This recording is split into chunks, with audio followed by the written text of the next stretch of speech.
Hello everyone, my name is AP the Weird One, and we are back with the finale to The Red Ranger Becomes an Adventure in Another World, or episode 12 as you would say. And boy oh boy, we got a lot to unpack.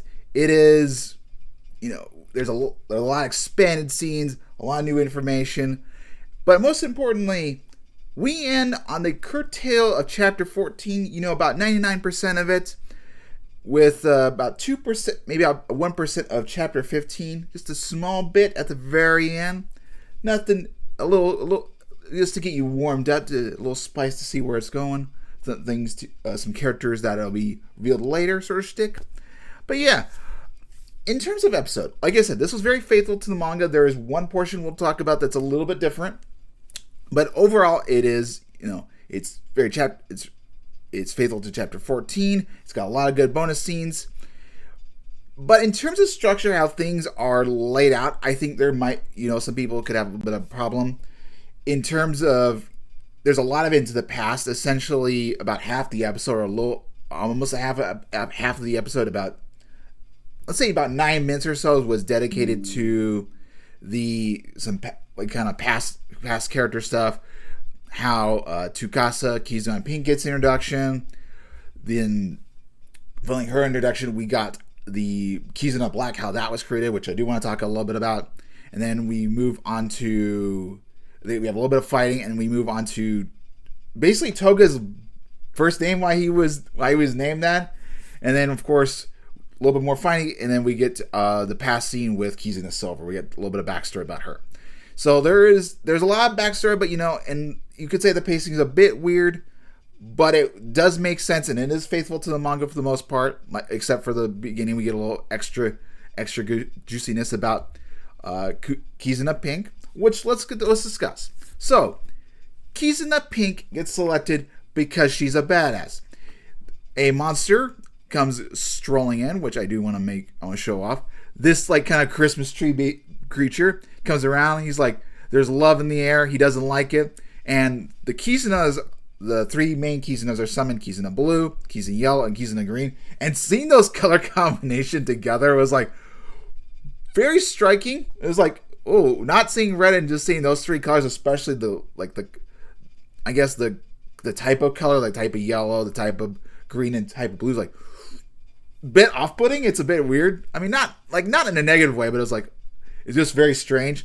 And then when they get there, they realize Kizuna Pink has already defeated everybody, and Kizuna Yellow recognizes it's one of her students, and it's like, oh, it's you, it's you, Tsukasa or Aizawa. Like, oh, you're here, and you're the one who defeated everything. It's like, yeah, they're all being, I hate them ruining on love. And then, of course, she notices it's her teacher. And they get the cut to the flashback where Red says, hey, you gave me a hard time for revealing my identity, but then you go ahead and tell it to your students, tell it to one of your students. And I guess you could kind of make sense, It's like, why are these dressed up people? You kind of explain the situation. So it kind of makes sense. It kind of makes sense why she reveal it. But yeah, she's the hardhead. She doesn't need powers to be amazing, but then she of course gets it. She's has natural talent. One thing that's kind of interesting, not just on a side tangent, but today I'm recording this on Sunday. Her character is very similar to Sulfur from Gushing Over Magical Girls, and the YouTuber Anime America is doing kind of a review of it. So I kind of find the timing. Oh, we get a character similar to Sulfur, and Pink's got it, so it's just coincidence basically. But when I first woke up in the morning and I would see previews for this series, I saw this next scene, which we'll get to. I thought they were making a beach episode, and that's not the case. It's just she was doing competitions against Yellow, to show that that she can be part of the team, and one of them is flag capturing. So we get to see Kizuna Pink in a nice, beautiful outfit. We see Kizuna Yellow in a little bit of bathing suit. So yeah, it's a little nice fan service. I thought they would have a beaching, okay, that's ever. But yeah, it's just more competition. She's a good gunner. She's good at playing games, good at strategy games. So yeah, it was kind of funny. But then Red, of course, gets roped in, and we also kind of find out why everybody doesn't choose the color red. And it's like, it just didn't affect my aesthetic. Like, oh, okay. Because no one wanted to be the hot-blooded protagonist who rushes in, and that's one thing they complain about that he needs to get over is just rushing into things. Sort of like that. But from there, we get the reason why Kizuna Black was invented. Now, what's an interesting point is, like, I've read it, but I kind of realized why the professor why the professor created it. The professor is Dr. Pedagogos. He recognized that, at least in my assumption, is he recognized the darkness with inside Red, like, from losing his parents and everything, like that's such dark hardship. And I think maybe it was even I think it was created maybe after Silver passed away or something, but I think it was a little before based on the events. But regardless of the fact, he recognized there was a giant hole in his heart, like, and that had a powerful source of bond energy. And so it's like, yeah, this is probably a bad idea, but if the heroes ever needed some sort of help, it might be necessary that he can access that darkness with inside of him. So it wasn't maliciously, but it's like a last resort shtick that they created. And I found that kind of a bit interesting. But following that, we get some good action scenes. We see Kizuna Black just beat the crap out of the two demon lords, just going all ham at it. And then after a little bit of more fighting, we cut back to his parents and why they named him Togo. And it's a bit funny. He asked the question when he was 7 years old. It's like, why am I named Togo? Well, To means light, a light that everyone can surround themselves in, like a light that people can go towards and feel warmth. And then Go is basically reading minds, so you can help understand people. And he's like, Togo's like, wait a minute, you want me to make me into a cult leader or something? Like, and it's like, well, now you put it that way. I'm like, yeah, it's a bit strange. And of course, the mother comes in. She's like, no, we want you to be someone who could, reach the hearts of people, unite them together, be a hope of the world. Kind of like, I guess you could say in like Digimon terms, Hakari or TK.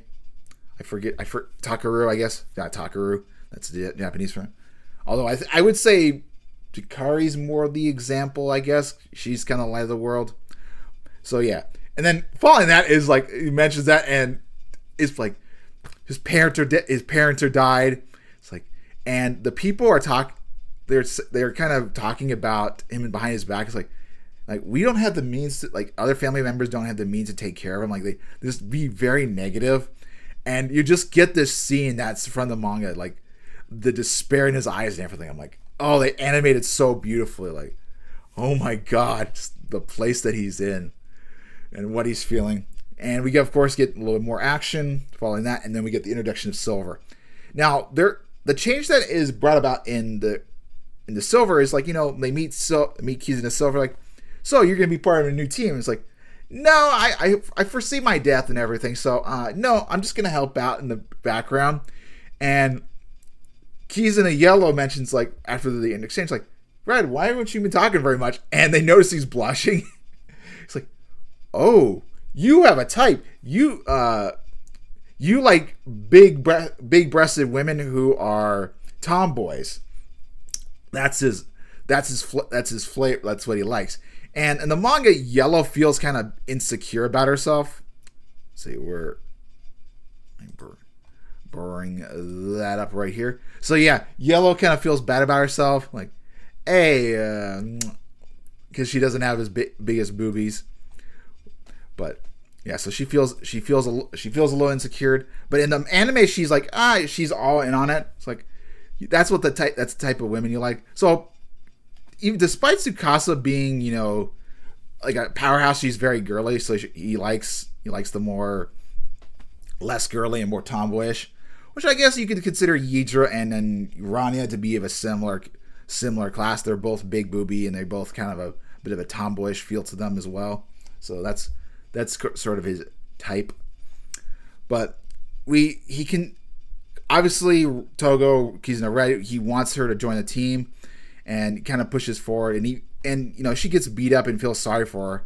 It's like, you don't have to don't push yourself. I'm sorry that I done this to you. It's like, no, it's okay. And she realizes that because of the events, like, yeah, I'm gonna die, she still wanted to do it. And because if she dies, that means she gets to save Kizuna Red. Now, when I saw that scene, because I've been reading ahead of the manga, I got to thinking to myself,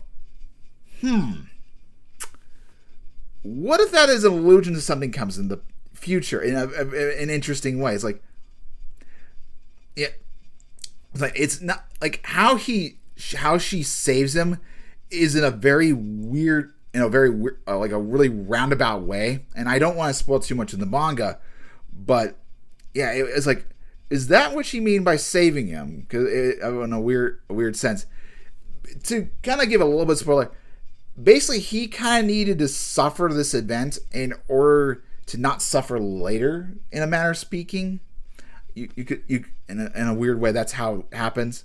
But once we have that flashback over, it's back to the battle. He beats the demons, and in another expanded scene, we see that the next scene is, in order to calm down Red, everybody has to join forces. Taltana gets the elf people. She uses her privilege to get everyone out of the elves to leave the village, and it's just basically a showdown between Ydra, Logi, and Rania. They all put their fists forward in battle against them, and it ends the same way in the manga how he gets deactivated. But Logi's the one who grabs Kizuna Red's morpher and takes it off of him. So it has the same conclusion and same area, but they expand it out because, like they said, they don't want to get right into chapter 15 because 15 is a very big moment. But yeah, they save him. He kind of means to apologize. He kind of, when he comes to Red, apologizes like, no, you did everything right.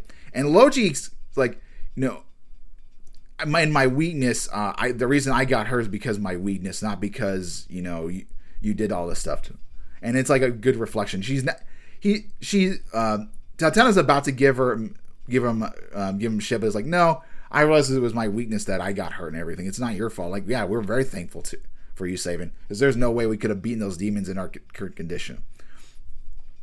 But yeah, so that kind of ends the episode. Red's all in a good place. It is a little bit different from how's the manga, but like I said, we gotta save the big revelation for season 2 potentially, or reading on your own. Technically speaking, if you finish this episode and move on to the manga, you wouldn't have a problem. You'll kind of miss a little bit of the facial expression of what he sees when the big revelation happens, but it's not that big of a deal. You can just jump right into chapter 15. But then we get the credit scene, and we get a couple extra bonus scenes. We see back on normal Earth, the other members of Kizuna make note that the beasts have been active for months, and one of the members has, there's a new member. I'm not going to spoil that. And the final scene for the series is Awadawi and the other demon. Who is it? Yeah, I think it's, where is it? Is it really that big of? Nah, I guess it's not that big of a deal. But the other demon, they're walking home. They come back to where the demon queen is, and they meet a couple of extra members, and they just kind of chat about it. There's a little small chat, and it's a little part of 15. Most likely they'll pick up where that episode ends for season 2, and just do a little bit of out of order potentially. I think would kind of make sense. But anyway, that is the end of the episode. I absolutely enjoyed the series. I love the expandedness, what they did. There is a couple of points that they did change, like in chapter 9, and also I think messing up with Logi's one of Logi's sword forms. They did skip out on that, and of course we did have the facial expression of Yellow in today's episode where she laments about her boobs or whatever. I would say that chapter 9 is probably the bigger deal, but overall it's still a very good series. I personally going to rate it a 9 out of 10. That's how I feel in terms of a rating. I think 9 out of 10 is the best representative. But I enjoyed. Hopefully there is a season 2. Hopefully I can pick up the Kaiser Kizuna Kaiser, the Megazord. Hopefully I can get that as a toy. Hopefully you guys have a wonderful day. I'll see you guys next time for the next anime review. Definitely check out the season. If you're wanting to read ahead, support this legally. It is up to chapter 39 in terms of you can purchase on Amazon or wherever you want to purchase legally. But in terms of Japan has it up to 42, up to chapter 42, volume 9. And then, of course, translation-wise, they just did 40, so 41 and 42 are probably on its way, and then whatever extra bonus content as well. With that, hopefully I'll see you guys next time. Hopefully have a wonderful day. God bless you all.